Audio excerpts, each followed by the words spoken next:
welcome to my YouTube channel ePatcom. So today I'm going to continue this video. So this video is in continuation of my last video. In my last video I have discussed about certain deductions of section 54, means capital gain के deductions हमने discuss किया था section 54 में. section 54G तक के deductions हमने discuss कर लिए थे. So today I'm going to start with how to find out tax.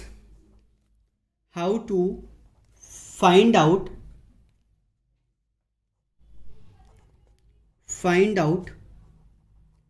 tax on short term oblique long term capital gain. As you know that tax is means जो tax is calculated on the basis of slab. हमको slab दिया है that if your income is between 0 to 2,50,000, in that case there will be no tax rate. Means there are certain slabs means according to the age or according to the types of SSC the slab is given to you. But in capital gain, as you know that capital gain में हमारा slab जो है वो follow नहीं होता है. हम capital gain में स्लैब को फॉलो नहीं करते हैं. हमारा फ्लैट रेट होता है. फ्लैट रेट होता है in the case of flat rate in the case of capital gain. ठीक है, तो हम जो भी हमारी टोटल इनकम होती है उस पे हम ऑल दो स्लैब लगाते हैं. But in case of capital gain slab is not means slab is not valid. ठीक है, स्लैब हम इस पे नहीं कैलकुलेट करते हैं. सो क्वेश्चन अराइजेस कि भाई अगर स्लैब हमारा इस पे वैलिड नहीं है, इस पे स्लैब नहीं लगता है, तो फिर हम टैक्स लायबिलिटी कैसे कैलकुलेट करते हैं. तो टैक्स लायबिलिटी के लिए हम पहले देखेंगे long term capital gain. Long term capital gain तो long term capital gain it is given under section 112. Means tax on long term capital gain under section 112.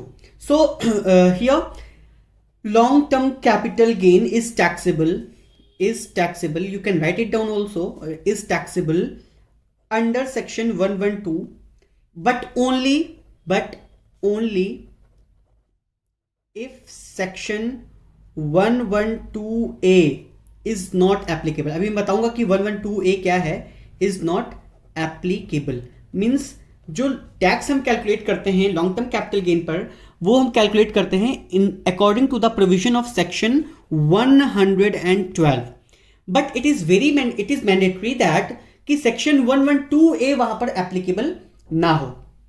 ठीक है, तो अगर सेक्शन 112A एप्लीकेबल होगा तो हम फिर इस प्रोविजन को फॉलो करेंगे, इस प्रोविजन को फॉलो नहीं करेंगे. तो अब क्वेश्चन अराइजेस कि भाई सेक्शन 112 में क्या है. तो under section 112 long term capital gain is taxable at a flat rate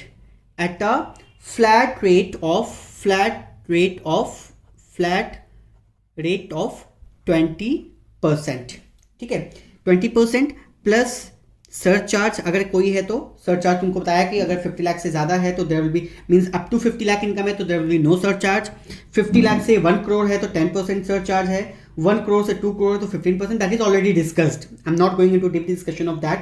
तो surcharge plus health and education cess. ठीक है, तो जो भी suppose that if you have any income, suppose that मेरी जो टोटल इनकम है दैट इज 8 लाख रुपीज बस. बट इट इस 8 लाख में there is a long term capital gain of rupees 2 lakh and 6 lakh rupees is other income means और other sources हैं जिसमें salary income है. ठीक है, इनकम फ्रॉम हाउस प्रॉपर्टी है और क्या कहते हैं कि बिजनेस और प्रोफेशन है, पीजीबीपी है. ठीक है, जो भी है सारी इनकम है. तो इस 8 लाख पे हम स्लैब नहीं लगाएंगे. स्लैब जो लगेगा वो 6 लाख पे लगेगा. 6 लाख पे तो हम स्लैब लगाएंगे. Means first 2.5 lakh there will be no tax.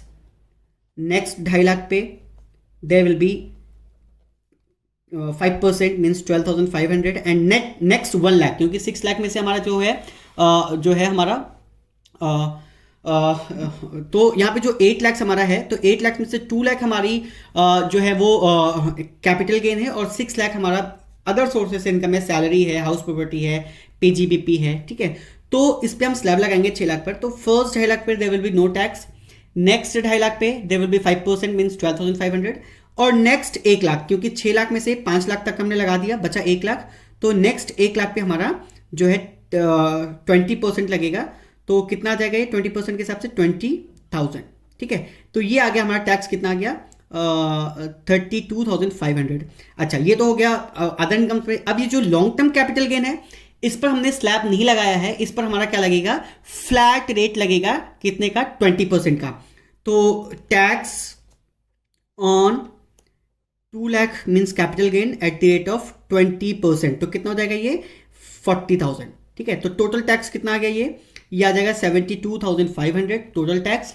ठीक है, फिर इसके बाद इस पे हम ऐड कर देंगे 4%, कोई सरचार्ज है तो उसको भी ऐड करेंगे, लेकिन क्योंकि यहाँ पे सरचार्ज नहीं है एप्लीकेबल है, तो 4% हेल्थ एंड एजुकेशन सेस हम ऐड कर देंगे। तो जो भी इसका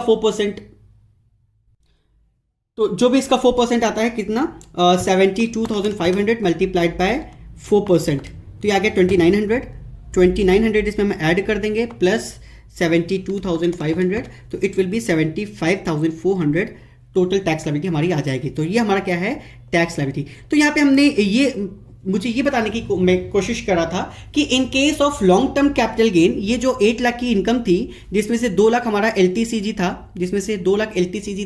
बाकी का जो है हमारा सैलरी था, मतलब कि अदर सोर्सेस से इनकम थी, सैलरी है, हाउस प्रॉपर्टी है, PGBP है, जो भी है। ठीक है, तो हम बैलेंस अमाउंट पे तो हम क्या कहते हैं, मतलब जो LTCG है उस पर तो हम फ्लैट रेट लगाएंगे 20%, दैट इज टैक्सेबल एट 20%। ठीक है, फ्लैट रेट ऑफ 20%। बाकी की जो बची हुई इनकम है उस पर हम स्लैब लगा देंगे, दैट्स इट। ठीक है, फिर टोटल इनकम करने के बाद उस पर हम 4% हेल्थ एंड एजुकेशन सेस लगा करके टोटल टैक्स लायबिलिटी क्या करेंगे, कैलकुलेट करेंगे। So this is the method या procedure to calculate the tax on long term capital gain under section 112। Under section 112, तो section 112 states that the long term capital gain is taxable at a flat rate of 20%। उस पे हमारा क्या है, flat rate है 20% का, जिसपे हम टैक्स देते हैं। नाउ क्वेश्चन अराइजेस दैट हम इस पे अगर टैक्स स्लैब तो फॉलो नहीं करते हैं, तो दूसरा केस क्या है, deductions under section 80C to 80U। तो जो डिडक्शंस हैं हमारे 80C से 80U तक के, जो कि हमको ग्रॉस टोटल इनकम से हम डिडक्शंस को लेते हैं, क्लेम करते हैं। So in this case the deductions under section 80C to 80U are not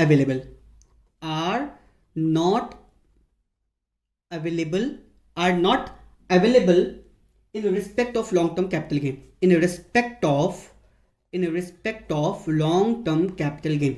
इसका क्या मतलब है कि जो भी हमारा लॉन्ग टर्म कैपिटल गेन है, उसमें हम उस इनकम में से, उस लॉन्ग टर्म कैपिटल गेन में से हम डिडक्शंस को क्लेम नहीं कर सकते हैं। बाकी जो हमारी ग्रॉस टोटल इनकम है, जो salary plus house property plus salary plus house property plus profits and gains from business और profession plus income from other sources, ये चारों हेड से जो हमारी ग्रॉस टोटल इनकम आती है, इसमें से हम डिडक्शंस क्लेम कर सकते हैं अंडर सेक्शन 80C से 80U तक के।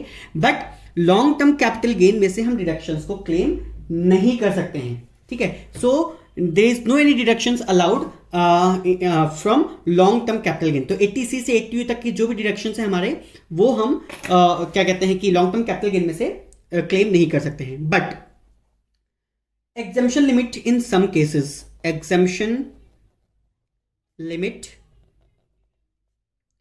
इन सम केसेस। अब देखो इसमें क्या है कि long term capital gain taxable at the rate of 20%। ठीक है, तो हमको पता है दैट LTCG जो हमारा है, LTCG is taxable at a flat rate of 20%। In certain cases it is eight the rate of 10%, in certain cases it is eight the rate of 10%। ठीक है, so know the entire amount is taxable. इसका क्या मतलब है, the entire amount is taxable at this rate, the entire amount is taxable at this rate। इसका क्या मतलब, पूरा का पूरा जो भी अमाउंट है that is taxable at this particular rate। यहां पे कोई भी एग्जेम्पशन की लिमिट, कुछ भी एग्जेम्पशन हमारे पास नहीं है। ठीक है, एक्सेप्ट जो हम 54 के पर क्या है, उसके अलावा और कोई भी हमको एग्जेम्पशन या डिडक्शन हमारे पास अवेलेबल नहीं है। लेकिन in certain cases suppose that if taxable income, if जो उसकी टैक्सेबल इनकम है, टैक्सेबल इनकम, ठीक है, माइनस जो भी टैक्सेबल इनकम है उसमें minus long term capital gain करेंगे, long term capital gain is less than, is less than the exemption limit, is less than the exemption limit, is less than the exemption limit. In that case, the following shall be deducted from the, in that case, the following shall be deducted from LTCG, from LTCG. इसका पहले proper मैं तुमको बता दे रहा हूं कि कैसे करते हैं, फिर उसके बाद एक न्यूमेरिकल प्रॉब्लम लेकर के हम एक्सप्लेन करेंगे कैसे करेंगे. तो इसका जो मेथड होता है हम क्या करते हैं, एग्जम्पशन लिमिट, एग्जम्पशन लिमिट अभी मैं सिर्फ लिख रहा हूं, अभी समझाऊंगा अभी कैसे करते हैं, माइनस नेट इनकम या टैक्सेबल इनकम जिसको हम बोलते हैं, net income minus LTCG, minus LTCG. ठीक है, तो ये हम मेथड यूज करते हैं एग्जम्पशन के लिए. ठीक है, तो अब देखो एक छोटा सा एग्जांपल लेते हैं, बुक का भी एग्जांपल है ये, मैं तुमको बता रहा हूं बुक में से. इसमें कह रहा है X 28 years is a resident. X जो है दैट इज सिंघानिया का क्वेश्चन है, I can show you. X 28 years, this is on page number 270, Monica Singhania, page number 270, 63rd edition है, लेटेस्ट एडिशन है. लॉन्ग टर्म कैपिटल गेन दिया हुआ है, एलटीसीजी दिया हुआ है, कितने का है, 8 लाख रुपीस का है. आफ्टर दैट सैलरी इनकम दिया है, कंप्यूटेड है, मतलब after standard deduction. Salary income कितनी है, 1,70,000 की है. और बैंक इंटरेस्ट फिक्स डिपॉजिट्स है, bank interest on fix deposit कितने का है, 30,000 का है. तो टोटल जो उसकी नेट इनकम है that is 10 lakh, that is 10 lakh rupees. ठीक है, नाउ इन दिस केस हमें पता है कि एग्जम्पशन लिमिट कितनी है, क्योंकि वो 28 ईयर्स का है, तो the exemption limit is 2.5 lakh रुपए. ठीक है, 2,50,000 की है. तो अगर हम उसकी इनकम जो उसकी क्या कहते हैं कि टैक्सेबल इनकम है, ठीक है, तो उसमें उसकी जो टैक्सेबल इनकम है दैट इज 10 लाख रुपीज, और उसमें जो उसका कैपिटल गेन है that is 8 lakh rupees. It means that if the difference between net income and long term capital gain is less than the basic exemption limit. अब देखो basic exemption limit उसकी क्या है, 2.5 लाख है. तो ये जो उसका डिफरेंस आ रहा है, the difference between net income and long term capital gain, if that difference is less than the basic exemption limit, 2.5 lakh से कम है, तो in that case he can claim exemption. क्योंकि वहां पे उसको अपनी स्लैब का फायदा नहीं मिल पा रहा है, वो अपने स्लैब का बेनिफिट नहीं ले पा रहा है. तो इन दिस केस जो उसकी एग्जम्पशन लिमिट होगी उससे हमें कैलकुलेट करनी है. तो एग्जम्पशन लिमिट कैलकुलेट करने के लिए हम क्या करेंगे, कितने रुपए का एग्जम्पशन मिलेगा उसको, वो हमें देखना है. तो सबसे पहले तो एग्जम्पशन लिमिट, ये फॉर्मूला हम यूज करेंगे, exemption limit minus net income minus LTCG. तो एग्जम्पशन लिमिट कितनी है, 2.5 लाख रुपए की है, माइनस नेट इनकम कितना है, 10 लाख, और माइनस एलटीसीजी कितना है, 8 लाख. तो इसका जो डिफरेंस आएगा दैट इज 50,000. तो इट मींस दैट उसका जो कैपिटल गेन 8 लाख रुपए का था, जिसपे हम फ्लैट रेट लगाते हैं 20% के हिसाब से, तो अब हम 8 लाख पे फ्लैट रेट नहीं लगाएंगे, उसको कुछ एग्जम्पशन देंगे. तो कितने का एग्जम्पशन देंगे, तो उस 8 लाख में से 50,000 कम हो जाएगा. तो एग्जम्पशन जो उसको मिलेगा ये उसका एग्जम्पशन होगा. तो अब जो लॉन्ग टर्म कैपिटल गेन हमारा 8 लाख रुपए का था, तो LTCG that will be taxable at a flat rate of 20%, that would be 8 lakhs minus जो एग्जम्पशन हमने कैलकुलेट किया है 50,000. तो टोटल 7,50,000 पर हम 20% के हिसाब से टैक्स देंगे. तो ये होती है हमारी एग्जम्पशन लिमिट को कैलकुलेट करने के लिए. तो मैंने तुमको पहले बताया, आप लोगों को पहले बताया कि there is no any exemption limit, but in certain cases there is a taxable means there is a exemption limit. तो वहां पे एग्जम्पशन लिमिट हम कैसे कैलकुलेट करेंगे, तो पहले हम देखेंगे कि नेट इनकम और एलटीसीजी दोनों का डिफरेंस कितना आ रहा है.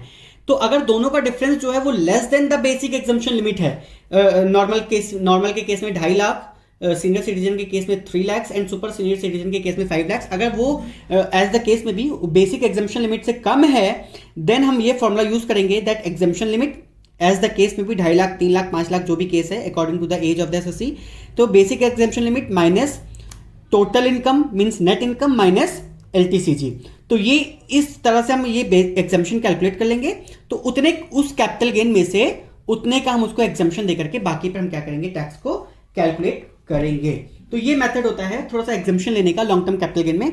Otherwise there is no any exemption और there is no any deduction from long term capital gain, and long term capital gain is taxable at a flat rate of 20%. There is no any slab applicable in case of long term capital gain. Now in case of any taxpayer of listed securities, in case of any taxpayer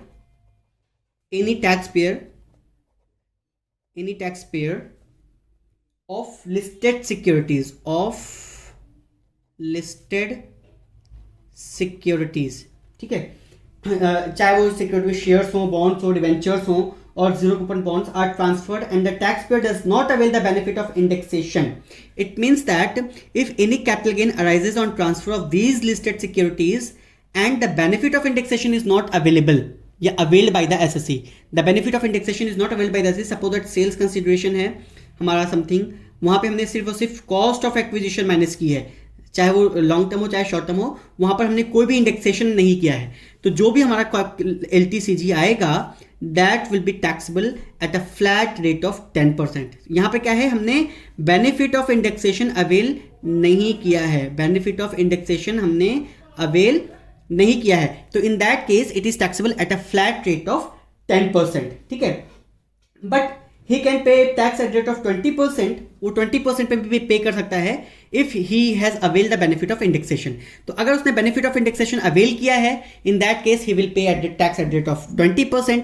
तो उसके पास option है, तो उस case में हम tax liability कैसे calculate करते हैं. तो सबसे पहले तो हम टैक्स लायबिलिटी कैलकुलेट करेंगे if benefit of indexation is not availed at rate of 10%. So in this case in the case of shares mean securities, listed securities, tax हम कैसे कैलकुलेट करेंगे. तो पहला स्टेप है calculate long term capital gain without indexation and calculate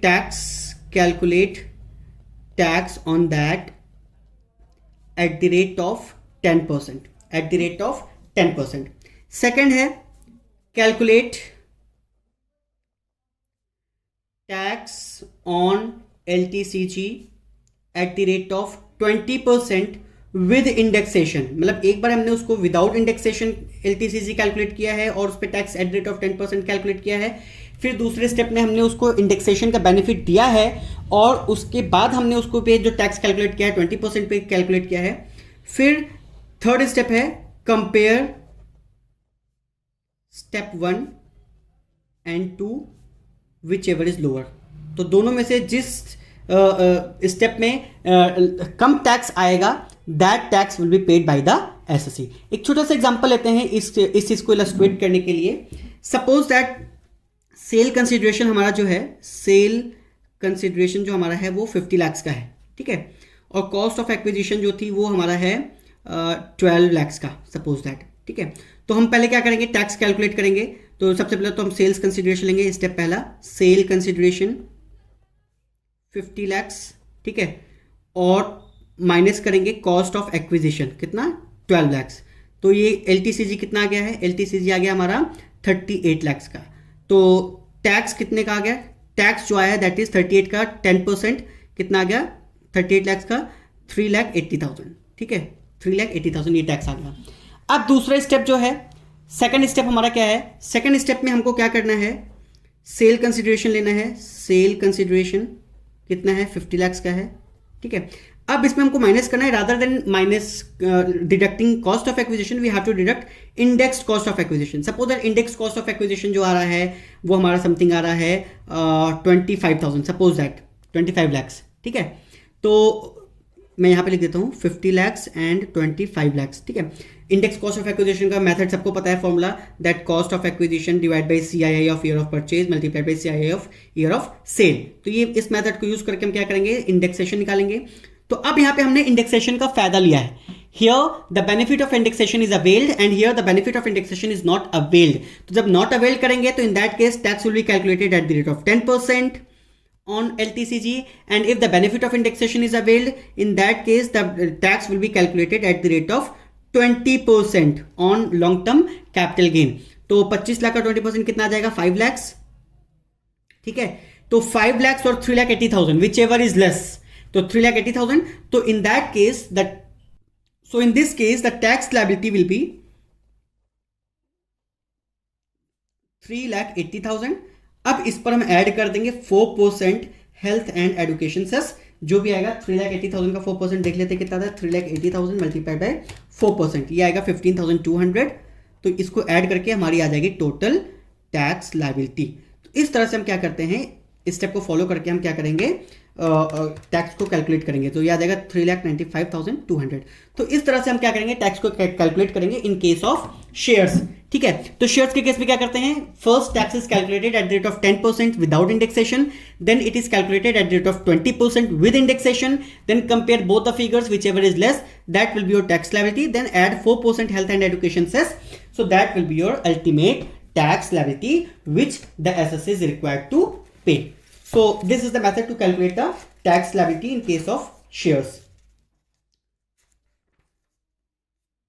Now tax computation, income tax at the, on short term capital gain, tax on short term capital gain. तो short term capital gain में क्या है, tax on short term capital gain क्या है, इसमें देखो क्या है, tax, अभी तक हम long term capital gain की बात कर रहे थे, tax on short term capital gain, tax on short term capital gain if securities transaction tax is not applicable, if securities transaction tax is not applicable, एक securities transaction tax होता है जो कि हम पे करते हैं, ठीक है। तो if securities transaction tax is not applicable, in that case there is no any special rate, there is no any special rate, उस पर हम क्या करेंगे, स्लैब को ही फॉलो करेंगे, ठीक है। उसको हम ग्रॉस टोटल इनकम में ऐड कर देंगे, लाइक अदर इनकम्स, जैसे हम सैलरी इनकम को ऐड करते हैं, हाउस प्रॉपर्टी इनकम को ऐड करते हैं, उसी तरह से शॉर्ट टर्म कैपिटल गेन को भी उसमें सिंपली ऐड करके उस पर हम क्या करेंगे, स्लैब लगाएंगे, ठीक है। तो ये किस केस में था, जहां पे सिक्योरिटीज ट्रांजेक्शन टैक्स एप्लीकेबल नहीं है। But if short term capital gain, if securities transaction tax is applicable, अगर वहां पे सिक्योरिटीज ट्रांजैक्शन टैक्स एप्लीकेबल है, in that case tax is at a flat rate of 15% plus health and surcharge and plus health and education cess, ठीक है। तो वहां पे long term capital gain में हमने क्या पढ़ा, 20%, और यहां पर हमारा क्या है, 15% है शॉर्ट टर्म कैपिटल गेन के केस में, if securities transaction tax is applicable. और अगर सिक्योरिटीज ट्रांजैक्शन टैक्स एप्लीकेबल नहीं है तो in that case it will be, there will be no any special rate, it will be charged just like your normal, income होती है, slab लगाते हैं उस पर हम, तो उसी तरह से इसको हम क्या करेंगे, चार्ज करेंगे, ठीक है। सो आई होप कि ये कॉन्सेप्ट, क्योंकि कैपिटल गेन में हमारा ये रह गया था कि हम टैक्स कैसे कैलकुलेट करते हैं कैपिटल गेन में, क्योंकि अलग से स्पेशल प्रोविजन थे, तो इसको समझाना बहुत जरूरी था। सो अब ओके, सो उसके बेसिस पे हम एक क्वेश्चन करेंगे। इसमें तो कह रहा है X 43 years purchased a house property on July 17, 1999 for ₹45,000. In addition he paid stamp duty at the rate of 12% on stamp duty value of ₹50,000. उसकी स्टैम्प ड्यूटी वैल्यू है 50,000 की. Fair market value of the property on 1 April 2001 is given at 48,000. X incurs the following expenses, ठीक है। X ने following expenses incur किए हैं. Construction of a room on the ground floor during 1990 30,000 के हैं. फिर उसके बाद जो है रिन्यूअल्स रिकंस्ट्रक्शन इन 1819 कितने के हैं, 40,000 के हैं, ठीक है. फिर the property is transferred on April 6, 2019 for ₹94 lakhs. Stamp duty value is 99 lakhs on which the purchase he has paid stamp duty at rate of 9%. X made the following investments, ये following investments की उसकी list है कि उसने कहाँ कहाँ पे क्या क्या इन्वेस्टमेंट्स किए हैं, ठीक है। और फिर you have to calculate the taxable income for the assessment year 2021। So ये हमारा क्वेश्चन है, ठीक है, इसे हमें सॉल्व करना है। तो हम इसको सॉल्व करने की कोशिश करते हैं। This is problem number P2, this is problem number P2, page number 280, Singhania है, 63rd edition, assessment year 2021 latest edition है। सो X43 है। सबसे पहले तो हम सेल्स कंसिडरेशन देखेंगे। सबसे पहले हमको क्या देखना है, sales consideration of house property.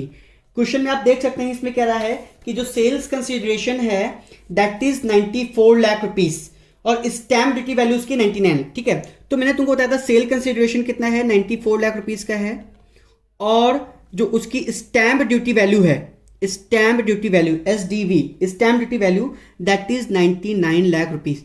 मैं तुमको बताया था in case of calculation of sales consideration, sales consideration calculation का जब मैंने प्रोविजन किया था, आप मेरी पुरानी वीडियोस में भी देख सकते हैं, मैंने उसमें समझाया है कि इन केस ऑफ बिल्डिंग या जो भी प्रॉपर्टी है, ठीक है, तो उस केस में हमारा जो सेल्स कंसिडरेशन है और stamp duty value, these two figures will be given to you. Sales consideration दिया होगा और स्टैम्प ड्यूटी वैल्यू दी होगी। इस चीज को प्लीज बहुत अच्छे से समझ लीजिएगा क्योंकि आगे आपको यूज होने वाला है। तो sales consideration is given to you and stamp duty value is given to you. First of all you have to find out 105% of stamp due sales consideration, ठीक है। सो 105% ऑफ सेल्स कंसिडरेशन, तो sales consideration कितना है, 94 लैक्स। तो 94 लैक्स का हमको पहले क्या करना है, 105% फाइंड आउट करना है। तो 94 लैक्स मल्टीप्लाइड बाय 105% कितना आ रहा है, ये आ रहा है हमारा 98,70,000, ठीक है। मैंने कैलकुलेट किया कैलकुलेटर से, ऑल्दो अगर फिगर गलत है तो एक बार फिर कर लेते हैं। 95 लैक्स मल्टीप्लाइड बाय 105%, ठीक है। सॉरी यहाँ पे देखो कितना आ रहा है, ओके तो यही आ रहा है 98,70,000 आ रहा है। तो अब हम कंपेयर करेंगे स्टैम्प ड्यूटी वैल्यू और 105% ऑफ सेल्स कंसिडरेशन, इन दोनों को कंपेयर करो। If the stamp duty value is more than the 105% of sales consideration, यहां पे स्टैम्प ड्यूटी वैल्यू कितनी, 99 लैक्स है और 105% ऑफ सेल्स कंसिडरेशन कितना है, इतना है। इन दोनों को कंपेयर करो। If stamp duty value is more than 105% of sales consideration, in that case stamp duty value will be your sales consideration. तो यहां पे सेल्स कंसिडरेशन हम कितना लेंगे, एक्चुअल सेल्स कंसिडरेशन नहीं लेंगे। भाई तुमने जो स्टैम्प ड्यूटी वैल्यू है उससे कम पे बेचा है, हमको तो स्टैम्प ड्यूटी वैल्यू से मतलब है, तुमने उससे कम पे बेचा तो तुम्हारा लॉस है, गवर्नमेंट को तो अपने सेल्स कंसिडरेशन से मतलब है, ठीक है। तो यहां पे सेल्स कंसिडरेशन कितना लेंगे, 99 लाख रुपीस का लेंगे। अगर सपोज दैट आ रहा होता 99,70,000, तो in that case stamp duty value less हो जाता 105% ऑफ सेल्स कंसिडरेशन से, तो हम एक्चुअल सेल्स कंसिडरेशन को ही सेल्स कंसिडरेशन लेते। But since the 105% of sales consideration is less than the stamp duty value, or we can say vice versa, we can say that stamp duty value is more than the 105% of sales consideration, in that case the stamp duty value will be your sales consideration, ठीक है। तो sales consideration हमारा कितना आ गया, 99 लाख का आ गया। हमको यहाँ पर एक्चुअल सेल्स कंसिडरेशन नहीं लेना है, ठीक है। अब इसमें से हम माइनस करते हैं expenses on transfer. Expenses on transfer कितना है, उसने कोई ड्यूटी वगैरह पे की है। देखो इसमें स्टैम्प ड्यूटी वैल्यू तो पे हुई है 9% के हिसाब से, लेकिन परचेजर ने पे की है। जो सेलर है, मतलब जो ट्रांसफर कर रहा है, ट्रांसफर ने पे नहीं किया है, तो एक्सपेंसेस वहां पर कुछ भी नहीं है। तो नेट सेल्स कंसिडरेशन कितना आ गया, नेट सेल्स कंसिडरेशन जो हमारा आया है वो आ गया है 99 लाख रुपीस का, ठीक है। अब इसमें से माइनस करेंगे स्टैम्प ड्यूटी वैल्यू, लेस करेंगे इंडेक्स्ड कॉस्ट ऑफ एक्विजिशन, क्योंकि लॉन्ग टर्म कैपिटल एसेट है। हमने परचेज कब किया था, परचेज ऑफ प्रॉपर्टी जुलाई 17, 1999, मतलब 2001 से पहले परचेज किया था। अच्छा, अब इसमें एक प्रोविजन ये भी है कि cost of acquisition if any house property is acquired before 1 April 2001, in that case the cost of acquisition will be either actual cost of acquisition or fair market value as on 1 April 2001, whichever is higher। ये provision भी मैंने अपनी last video में explain किया हुआ है। सो यहाँ पर जो उसकी कॉस्ट ऑफ एक्विजिशन है, देखो 45,000 रुपीज कॉस्ट है और प्लस उसने 12% के हिसाब से स्टैम्प ड्यूटी वैल्यू पे की है, तो 6,000 रुपए, ठीक है। तो कितना आ गया, 51,000 आ गया। तो 51,000 लेंगे और उसकी जो fair market value that is ₹50,000 whichever is higher, ठीक है। सॉरी 48,000 है। क्वेश्चन में आप देख सकते हैं यहाँ पे मेंशन्ड है, यहाँ पे मैं आपको क्वेश्चन में दिखा रहा हूं कि fair market value of the property on 1 April 2001 is 48,000। तो since the cost of acquisition will be either if any asset is acquired, if any capital asset is acquired before 1 April 2001, in that case the cost of acquisition will be either actual cost of acquisition or fair market value as on 1 April 2001 whichever is higher। तो यहाँ पर ये higher है, दोनों expenses को मिला करके ये हायर है, तो हम इसी को कॉस्ट ऑफ एक्विजिशन लेंगे divided by cost of CIA of year of purchase, तो 100 लेंगे क्योंकि यहाँ पे हम मानकर चले हैं कि उस 2001 फेयर मार्केट वैल्यू, क्योंकि उससे पहले के हमारे पास है ही नहीं इंडेक्स, ठीक है, इन्फ्लेशन इंडेक्स है ही नहीं हमारे पास, तो हम 100 लेंगे बेस ईयर का और मल्टीप्लाइड बाई 289 जो कि CIA of year of sale है।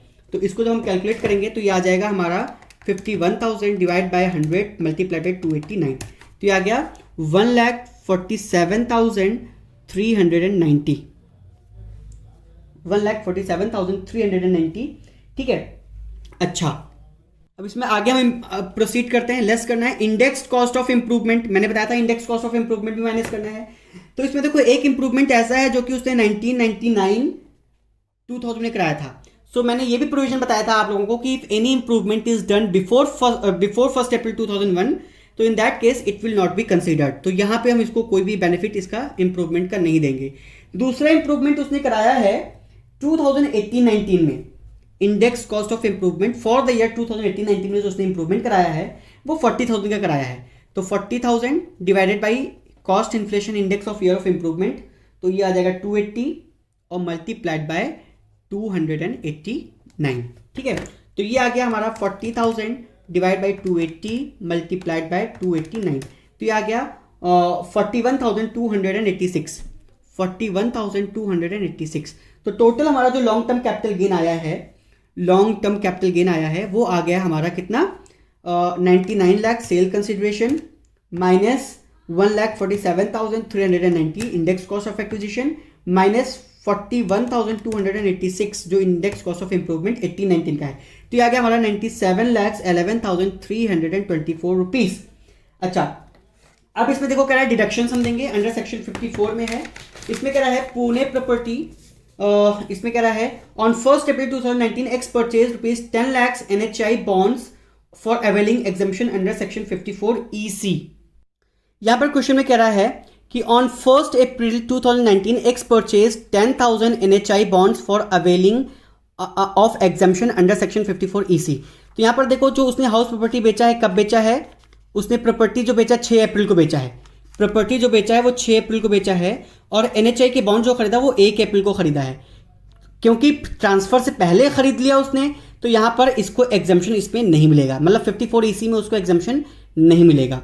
अच्छा, March 31st 2019 को X purchased a residential house property in Pune for ₹13 lakh। In addition he paid stamp duty value at rate of 6% on the stamp duty value of ₹15 lakhs। और उसके बाद उसने जून 30, 2019 को x considered first floor in Pune property by spending 2,70,000। तो इन दोनों का exemption उसको मिलेगा क्योंकि परचेज के केस में मैंने बताया था सेक्शन 54 में इधर 1 year बिफोर और 2 year after the date of transfer वो परचेज कर सकता है, और in case of construction 3 years, तो यहाँ पे कंस्ट्रक्शन का भी उसको मिल जाएगा क्योंकि विद इन 3 years उसने कंस्ट्रक्शन भी करा लिया, 1 year बिफोर उसने परचेज भी कर लिया है रेजिडेंशियल हाउस प्रॉपर्टी, तो उसको परचेज का, स्टैम्प ड्यूटी का और कंस्ट्रक्शन का एग्जम्पशन मिलेगा सेक्शन 54 में। और यहां पर ये जो अक्टूबर 8, 2019 को उसने 8 लाख RECL बॉन्ड्स खरीदे हैं 54 EC में, इसका भी एग्जम्पशन उसको नहीं मिलेगा क्योंकि उसने 6 अप्रैल को बेचा, तो मई, जून, जुलाई, अगस्त, सितंबर, अक्टूबर 5 अक्टूबर तक उसको इन्वेस्ट कर देना था क्योंकि विद इन 6 मंथ करना होता है। तो इसने 8 अक्टूबर को किया है, तो इसका मतलब उसने आफ्टर 6 मंथ किया है, तो इस केस में भी वो एग्जम्पशन अवेल नहीं कर सकता है। तो ये तो क्लियर बात हो गई भाई, सेक्शन 54 EC में उसको किसी भी तरह का कोई एग्जम्पशन नहीं मिलेगा क्योंकि वो एक तो जो NHI के बॉन्ड्स खरीदे उसने पहले खरीद लिए हैं ट्रांसफर से, और जो RECL के बॉन्ड्स खरीदे उसने 6 महीने के बाद खरीदे हैं, और उसमें प्रोविजन है कि 6 मंथ के अंदर खरीद लेना है, ठीक है। तो 50 under section 54 EC there will be no any exemption. और दूसरा है अंडर सेक्शन 54। सेक्शन 54 में उसने जो हाउस प्रॉपर्टी परचेज की है कितने रुपए की, पुणे की प्रॉपर्टी जो परचेज की है वो परचेज की है 13 लाख रुपीज की परचेज की है, प्लस उसने स्टैम्प ड्यूटी वैल्यू पे की है कितना, 15 लाख पे 6%। तो 15 लाख का 6% कितना हो जाएगा भाई, 15 लाख मल्टीप्लाइड बाई 6% कितना हो गया, 90,000। 90,000 का ये मिलेगा। और प्लस जो उसने कंस्ट्रक्शन करवाया है 2,70,000 रुपए का, तो वो 2,70,000 रुपए का एग्जाम्पशन उसको मिल जाएगा। तो टोटल एग्जाम्पशन जो उसका हो गया है वो हो गया है 13 लाख प्लस 90,000 और प्लस 2,70,000, तो हो गया टोटल 16,60,000 का एग्जाम्पशन उसको सेक्शन 54 में मिलेगा, घर बेच के घर खरीदना, ठीक है। तो यहां पर जो उसका नेट LTCG आया है, ये हमारा ग्रॉस LTCG था, उसमें से हमने डिडक्शंस दिए हैं। तो हमारा जो नेट LTCG आ गया है net long term capital gain, that is 80,51,324 rupees, ठीक है। अच्छा, तो अब इसमें जो है, तो ये हमारा LTCG आ गया, ठीक है। अब हमको इसकी टैक्स लायबिलिटी कैलकुलेट करनी है। तो टैक्स लायबिलिटी हम कैसे कैलकुलेट करेंगे, पहले तो हम उसकी टोटल इनकम कैलकुलेट करें। तो टोटल इनकम के लिए पहले है सैलरी इनकम। सैलरी इनकम उसकी दी है कितनी है, क्वेश्चन में दिया है, आप लोग देख सकते हैं क्वेश्चन में कि 6,50,000 रुपए है। तो 6,50,000 और -50, क्योंकि जब तक कंप्यूटेड ना दिया हो, कंप्यूटेड का मतलब क्या है, अगर दे दिया ब्रैकेट में कंप्यूटेड तो इसका मतलब उसमें स्टैंडर्ड डिडक्शन माइनस है। लेकिन अगर कंप्यूटेड नहीं दिया, सिर्फ कहा है कि उसकी सैलरी इनकम है, तो आपको स्टैंडर्ड डिडक्शन अंडर सेक्शन 16(1) का जो है 50,000 वो देना है। तो सैलरी इनकम कितनी आ गई, 6 लाख रुपए की। ऐड करना है इसमें LTCG long term capital gain कितने का है, 80,51,324 रुपीज, ठीक है। तो वो हमारा आ गया ग्रॉस टोटल इनकम, कितना आ गया, 86,51,324। लेस करना है deductions under section 80C to 80U, क्योंकि 80C से LTCG में से तो नहीं मिलता है, लेकिन सैलरी में से तो उनको मिलेगा, ठीक है। लेकिन वो अनरिकॉग्नाइज्ड प्रोविडेंट फंड का है, तो अनरिकॉग्नाइज्ड प्रोविडेंट फंड का डिडक्शन 80C में नहीं है, ठीक है। तो क्योंकि वो कंट्रीब्यूट कर रहा है टुवर्ड्स अनरिकॉग्नाइज्ड प्रोविडेंट फंड 1,10,000 रुपए, तो अनरिकॉग्नाइज्ड प्रोविडेंट फंड का डिडक्शन जो है वो सेक्शन 80C में नहीं है। तो उसकी जो नेट इनकम आ गई है, नेट इनकम जो हमारी आई है वो है 86,51,320 रुपीज की। अब इस पे हमको करना है टैक्स कैलकुलेट। तो देखो टैक्स कैलकुलेट कैसे करेंगे, तो पहले तो हम जो टैक्स है, टैक्स ऑन 80,51,324 रुपीज, 51,324 रुपीज, ठीक है। इस पर हम एट द रेट ऑफ 20%, क्योंकि लॉन्ग टर्म कैपिटल गेन है, तो मैंने आपको बताया था कि लॉन्ग टर्म कैपिटल गेन पे there is a flat rate of 20%। तो इस पे ये जो इनकम है इस पर हम क्या करेंगे, क्योंकि टोटल इनकम जो ये है इसमें से ये जो इनकम है लॉन्ग टर्म कैपिटल गेन, उस पर 20% के हिसाब से टैक्स को कैलकुलेट करेंगे। तो कितना आ जाएगा, 80,51,324 मल्टीप्लाइड बाई 20%, तो ये आ गया 16,42,700,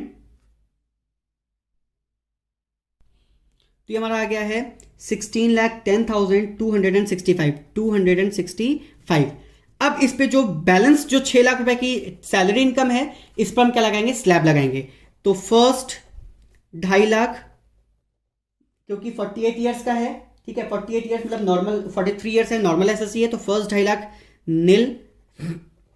नेक्स्ट 2.5 लाख पर देयर विल बी 12,500 मतलब 5%, ठीक है, 12,500। और नेक्स्ट 1 लाख कितना आ जाएगा इसका, 20% मतलब 20,000, तो ये आ जाएगा 32,500। तो इसमें ऐड कर देंगे 32,500, तो ये आ जाएगा 16,42,765। तो टोटल जो आ जाएगा 42,765।